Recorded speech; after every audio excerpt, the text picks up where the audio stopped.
লাগাতার হাতির আক্রমণ, নাজেহাল বাঁকুড়ার জয়পুর ব্লকের আলু ও সবজি চাষিরা।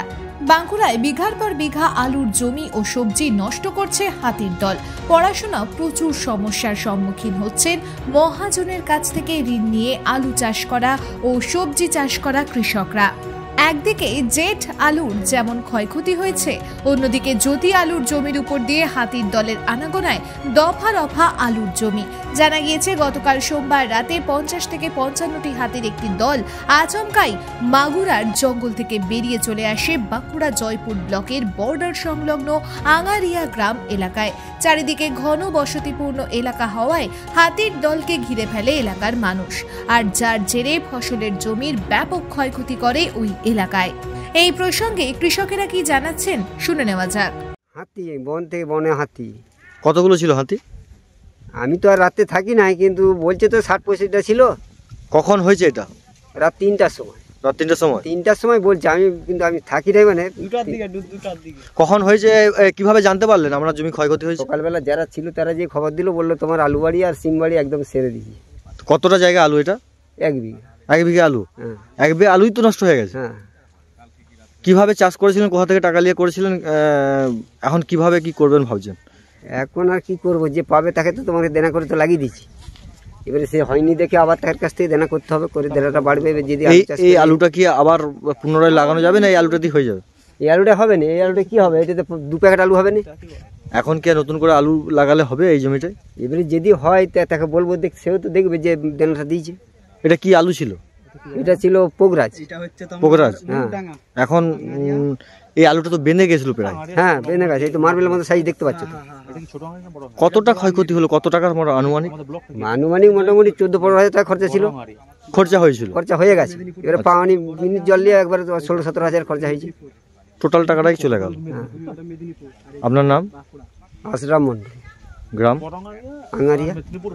এই যে আমাদের আঙারিয়ার মধ্যে 33 শতকের মধ্যে আমরা এখন যেটা বলছি যে মেনলি যেটা হচ্ছে 33,000 মধ্যে 24,500 টাকার মতো খরচা হচ্ছে।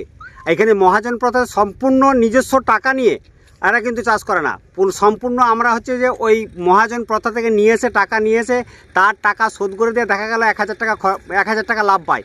কিন্তু এই শর্তে দেখা যাচ্ছে যে হাতি মানে আমাদের 30 বা 40% হয়ে গেলে আমাদের টাকার গড় অঙ্কটা আসবে 12 থেকে 14,000 টাকা। সেই 12,000 টাকা লসকান, এবং আমরা যে 4 মাস খাটছি সেই খাটার মানে পুরো প্রকৃতিটাই কিন্তু আমাদের বৃথা হয়ে যাবে।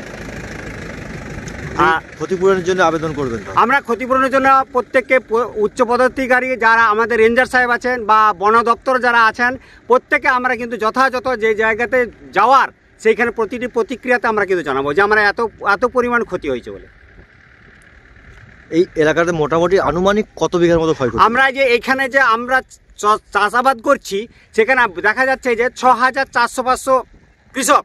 এই কৃষকের মধ্যে বিঘা প্রতি দেখা গেল যে 40% দেখা গেলে সেখানে আমাদের এইখানে বিঘা প্রতি প্রায় 1.5 একর বা 150 বিঘা থেকে 200 বিঘার মতো নষ্ট হয়ে গেছে এই এলাকাটা। কতটা চাষ হয়েছে আলু? আলু এখানে আমাদের যে আলু চাষ যেখানে যে আবাদ, সেই আবাদ পুনরায় যে গত বছর বা 5 বছর আগে যে বিগত যেভাবে চাষ হয়ে থাকে, এবছর সেই পুনরায় সেই চাষ হয়েছে। সেই চাষের মধ্যে আমাদের 150 বিঘার মতো ক্ষতি হয়ে গেছে। আপনার নাম? আমার নাম হচ্ছে খলিলুল্লাহ মন্ডল, জয়পুর থানার অন্তর্গত আঙারিয়া গ্রাম নিবাসী। ঠিক আছে। কালকে রাতে হাতি এসেছিল, প্রচুর হাতি এসছে। ঠিকমতো আমরা লোকের যারা কাছে ছিল তারা বলছে, কেউ বলছে 30টা, কেউ বলছে 35টা। আমরা রাতে তো ঘুমোচ্ছিলাম, জানতে পারিনি। সকালবেলা উঠে দেখছি একবার ট্রাক্টর চালানো, সেই জেসিবি চালানো করে দিয়েছে।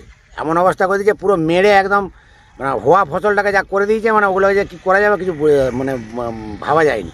এই যে হয়ে গেছে, আলু গাছ তো বড় হয়ে গেছে, এই আলু নষ্ট করে দিয়ে লাগালে কি আর হবে আলু? লাগালে এবার ধরুন এবারে এগুলোর সঙ্গে আর ওগুলো আর হবে, ওগুলোকে ঢাকা দিয়ে দেবে। এই মাঠটার মধ্যে কতটা এলাকা ক্ষয়ক্ষতি করেছে? মাঠটা প্রায় ধরুন বইতল থেকে জঙ্গল থেকে বেরিয়েছে প্রায় ধরুন 1.5 কিলোমিটার এক কথায়। পুরো মাঠটাই ছালতারা জঙ্গলটা বাদ দিলেও 1.5 কিলোমিটার এক কথায় আঙারিয়া মাঠটাই হবে। টোটাল ওই 30-35টা হাতি একভাবে সেই মানে কী বলবো ট্রাক্টর চালানোর মতো করে মই দিয়ে চলে গেছে। ওটা একবারে যে ওই ছোটো আঙারিয়া জঙ্গলে উঠেছে, ছোটো আঙারিয়া জঙ্গল থেকে বর্তমান জঙ্গলে আছে আপনারা আমাদের আঙারিয়া জঙ্গল দিয়ে আছে। অনেকেই দেখতে যাচ্ছে, আমি যদিও যাইনি, অনেক লোক দেখতে যাচ্ছে। তাহলে কতটা ভয়ের মধ্যে রয়েছে? আরে ভয়ের মধ্যে কী ভাগে গ্রামের দিকে ঢুকে যায়নি, তাহলে ধানগুলো থাকতো না, ধানগুলো সব খেয়ে দিত, ধানগুলো সব মেরে পালিগুলো উল্টিয়ে সব বনাশ করে দিত। প্রশাসনের কাছে কি আবেদন রাখবেন যাতে করে ক্ষয়ক্ষতি পান? তো তা তো আমাদের তো তাছাড়া উপায় কী আছে, আমাদের রাস্তা কী আছে বলুন? যদি আমরা আবেদন করে যদি কিছু ক্ষয়ক্ষতি বা ক্ষতিপূরণ না পাই, তাহলে এই যে 3500 টাকা 3000 টাকা করে 3500 টাকা করে বীজের দাম, 1950 টাকা 10 বীজের দাম, এমনিতেই এবছর আলুর যে কী দাম হবে ভগবান ছাড়া জানেনি। যদি ক্ষতিপূরণ কিছু না পাওয়া যায় তাহলে তো আমরা বেঁচে থাকতে পারবো না। মানে একবারে চাষ করেও লস, এই এবছর হাতির জন্য একবারে সর্বশান্ত হয়ে গেলেন তার মানে। আপনারা বলুন না কত টাকা খরচা, তার মধ্যে যদি এরকম অতর্কিত ক্ষতি করে দেয়, এই তো সেই মানে কি বলবো ঝড়ের মতো ক্ষতি করে দিয়েছে। এমনিতেই তো ধান এবারে ক্ষয়ক্ষতি হয়েছিল। ধান তো ধরুন যে ঝড়ের জন্য তো প্রচুর একটা ক্ষতি হয়ে গেছে। কি ডানা না কি বলছিল, ডানা নাকি হয়েছে, তাতে একটা বিরাট মানে ধান সব পড়ে গেল, আচ্ছা, চোবড়া হয়ে গেল। তাতে করে তো কিভাবে সংসার চালাবেন চিন্তা ভাবনা করছেন?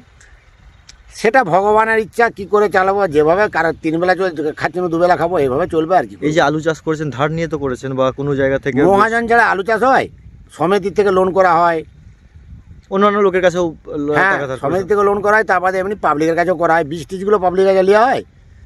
সব হ্যাঁ সবেতেই ধার। এখানে আমি বলে নয়, প্রত্যেকটা মানুষ মহাজন ছাড়া চাষ করেনি কেউ। এই আলু তো উঠলে তবে টাকা দিবেন, যদি আলুতেই ক্ষতি হয়ে গেল কিভাবে টাকা শোধ করবেন? ওই তো আলু মহাজনকে দিয়ে দেওয়া হয়, সে তার পয়সা কেটে কুটে যেটা থাকে সেটা আমাদেরকে দেয়, তাই আমাদের সংসার চলে। আবার কি? আপনার নাম, এই গ্রামটার নাম? আমার নাম হচ্ছে আনন্দ মান্না, আমার বাড়িটা হচ্ছে গ্রাম আঙারিয়াতে, জয়পুর থানা। Bureau report BN1 Bangla.